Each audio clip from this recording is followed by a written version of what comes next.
ជំរាបសួរពុកម៉ែបងប្អូនទាំងអស់គ្នាថ្ងៃនេះខ្ញុំមកបង្ហាញពីរបៀបធ្វើ hot matcha latte ដោយសារហាងកាហ្វេរបស់ខ្ញុំនៅគៀនស្វាយហើយខ្ញុំនៅពេញ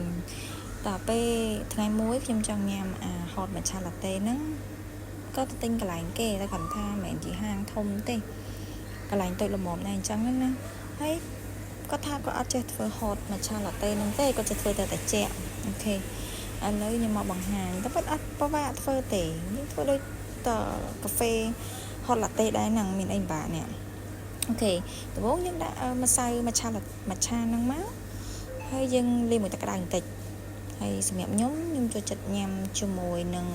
ម្សៅដោះគោចឹងយើងលាយម្សៅដោះគោបន្តិចមកតាមចំណង់ចំណូលចិត្តរបស់យើងមកហើយម្សៅ matcha នេះខ្ញុំយកឲ្យសុទ្ធណាអញ្ចឹងវាមានជាតិចត់អញ្ចឹង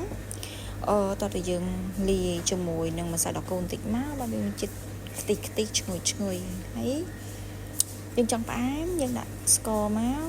ទឹកស្ករមិនណាចឹងខ្ញុំដាក់ទឹកស្ករមិនតែបន្តិចទេដោយសារខ្ញុំអត់សូវចិត្តផ្អែមខ្លាំងតាបន្ទាប់មកយើងមក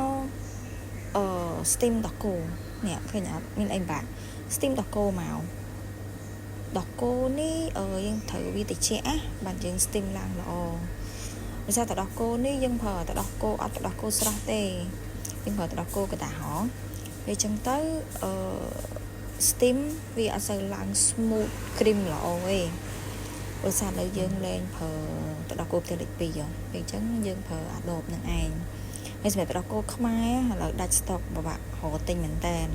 ឃើញគាត់ពុំនៅក្នុងពេញទេអូខេចឹងនេះអត់មានអីបាក់ទេហើយបាត់មានបាក់ទេណាអញ្ចឹងអ្នកអត់ទាន់ចេះធ្វើ hot matcha latte អាចធ្វើតាមនេះបាននេះមានគ្រូត្រឹមត្រូវមិនមែនចេះតែធ្វើទេអរគុណ